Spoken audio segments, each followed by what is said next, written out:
जय जोहार साथियों, मैं हूं आपका भाई गुड्डू भाई। स्वागत है एक और नए वीडियो में। तो अभी मैं जा रहा हूं बांसवाड़ा और वहां पर आ रहे हैं बाप पार्टी के मेन लीडर जो सबके लिए खास है। बाप पार्टी की पहचान है, जो जीते हैं अपनी जनता के लिए। जहां जाते हैं वहां लोगों की भीड़ लग जाती है। किसके लिए? राजकुमार रोध के लिए। तो राजकुमार रोध भी बांसवाड़ा अनुसूचित क्षेत्र आरक्षण महासम्मेलन में आ रहे हैं, जो कि इस सम्मेलन को संबोधित करेंगे और SC ST OBC के हक अधिकार की बातें करेंगे।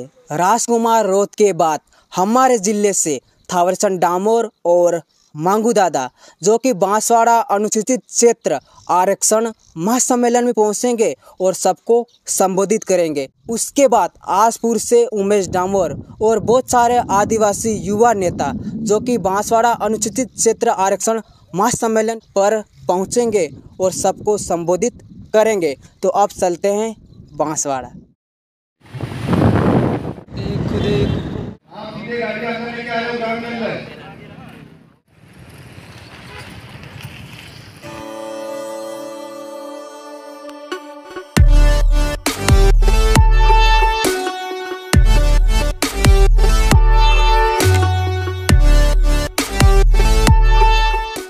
सबसे पहले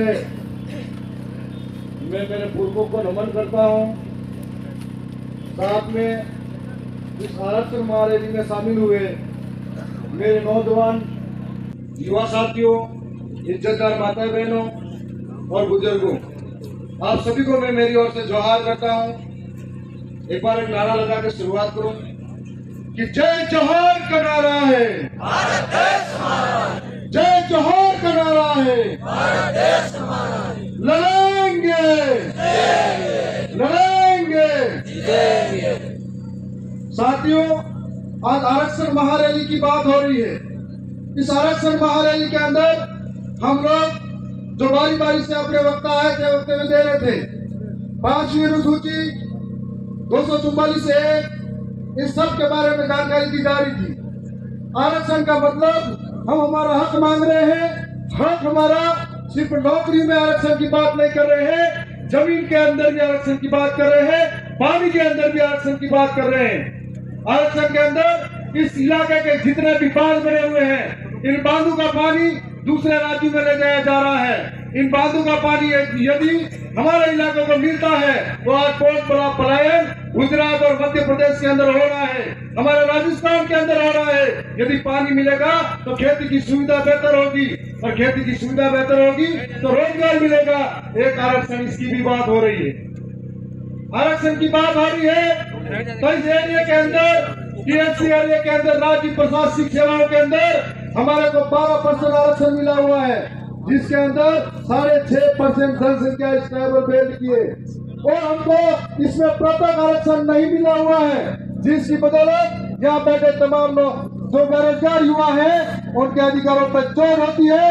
और हर बार RS भर्ती के अंदर, चाहे वो 5 बार लगातार की RS भर्ती के अंदर हमारे साथ सबसे बड़ा कुटाराघात हुआ और हम लोगों का एक एक व्यक्ति आज तक सिलेक्ट हुआ।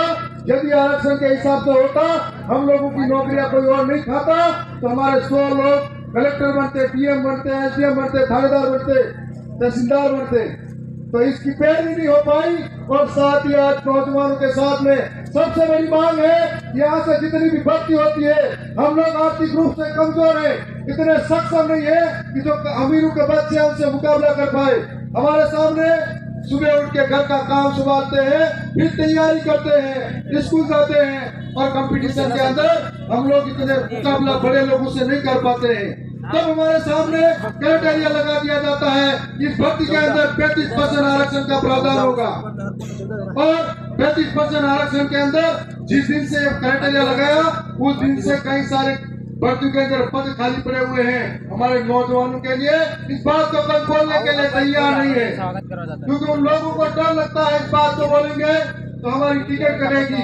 आज आप सब और हम सब को जरूरत इसीलिए है कि लोकतंत्र के अंदर हम लोग हमारी आवाज को कई तरीके से संसद के अंदर भी रख सकते हैं, सरकार तक पहुंचा सकते हैं, उसका एक जरिया है हम सड़कों पे आंदोलन करें, उसका एक जरिया है हम ज्ञापन दें, और उसका एक जरिया ये भी है हमारा व्यक्ति जिताकर लोकतंत्र की सर्वोच्च जो संस्था है विधानसभा और सांसद सभा के अंदर भेजे तो हमारी पैरवी कर सके।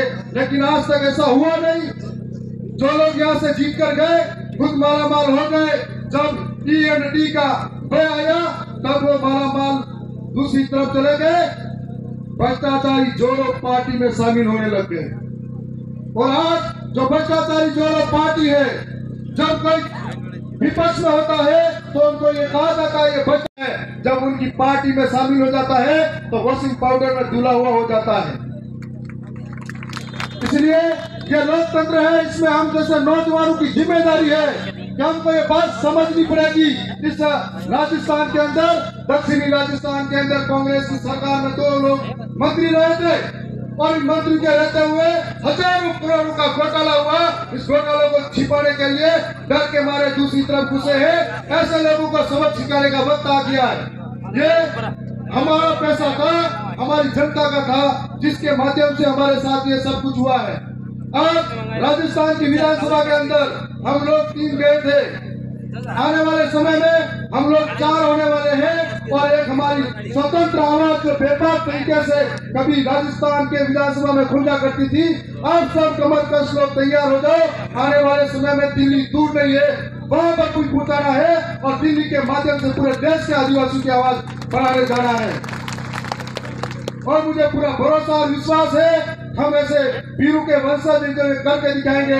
अभी जो हम चुनाव जीते हैं या लड़े हैं या जितने वोट भी आए हैं बिना दारू पैसों से आए हैं, ये हम सब के लोकतंत्र के अंदर एक ईमानदारी का परिचय है। आने वाले समय में ऐसा परिचय देना है। ये दोनों पार्टियां इतने दिन एक दूसरे को आई बाप कर रही थी, अब दोनों एक हो रही है और पंजे से कमल खिलाने की कोशिश करी है, लेकिन इस कमल पे हमारा हॉकी स्टिक भारी पड़ना चाहिए। ये काम हम सबको करना है। बोलो हम सबका धन्यवाद, जोहार करता हूँ। धन्यवाद दादा को। इसी के साथ में मैं रमेश जी को आमंत्रित करता हूँ। अशोक भाई नीनामा। धन्यवाद संचालन महोदय। हमारे पांसिया सरपोटा की इस पावन धरती पर विराजमान मेरी मातृशक्ति, पिता तुल्य बुजुर्ग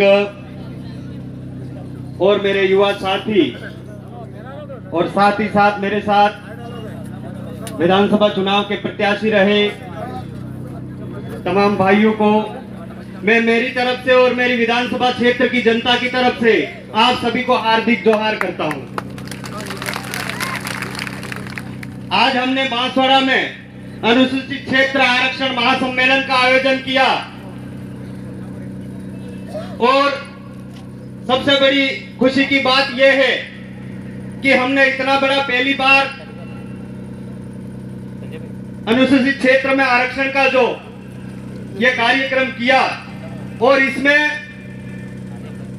अभी आने वाले समय में लोकसभा के चुनाव है और लोकसभा के चुनाव के प्रत्याशी घोषित हुए।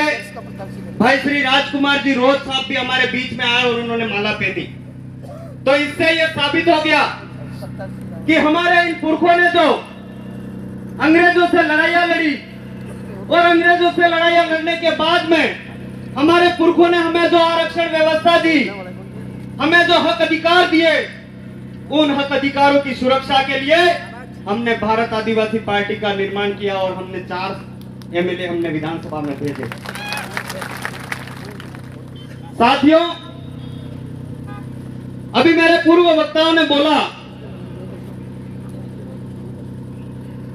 कि ईडी नो डर ने गेडी नो डर। ईडी नो डर ने गेडी नो डर नहीं है, वणे समाज ની દલાલી કરી કરી ને આપણે કેર પરિયા, આપણા કેર પરિયા, આપણે હાથે રહેવાળા મોરી કીધા, આપણે હાથે રહેવાળા ને કેર પરિયા समाज हमू कार्य में जोयू। मारा भाई, आप सबसे की एक अनुरोध करना चाहूं કે આ સકી કુદરતની શપથ લેજો। ये जो सभा करने का पीछे, महासम्मेलन करने के पीछे हमारा मकसद क्या है? क्या हम इस एक सभा से हमारे हक अधिकारों को प्राप्त कर लेंगे? नहीं कर पाएंगे।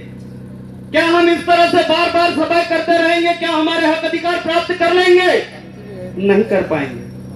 परंतु हमें जो एक अधिकार मिला है जिसको हम मतदान कहते हैं, उस मतदान का सही उपयोग करना और दूसरों को सिखाना है कि हमारे मतदान का सही उपयोग करना है। अभी हमारे प्रोफेसर साहब कह रहे थे कि हमको सांसद जिताना है। नहीं मेरे भाइयों, हमें सांसद नहीं जिताना है। हमारे पुरखों ने जो बलिदान दिया है, हमारे पुरखों ने जो लड़ाइयां लड़ी और इनकी बदौलत हम इस समाज की जाजम पे बैठने लायक हुए, हमें जो व्यवस्थाएं मिली, उस व्यवस्था को दिल्ली में भेजना है। हमारे पुरखाई व्यवस्था को दिल्ली में भेजना है। हमारे इस भारत देश के आदिवासियों की आवाज को दिल्ली में भेजना है। अगर सब जना के मोदी ओके, मोदी ने वोट आला, मोदी हूं कह रहे वोट आलवा मैं आलवा। हमें मोदी नहीं, हमें राहुल गांधी नहीं, हमें राजकुमार जी नहीं, हमको हमारी आवाज भेजनी है दिल्ली में। मेरा भाई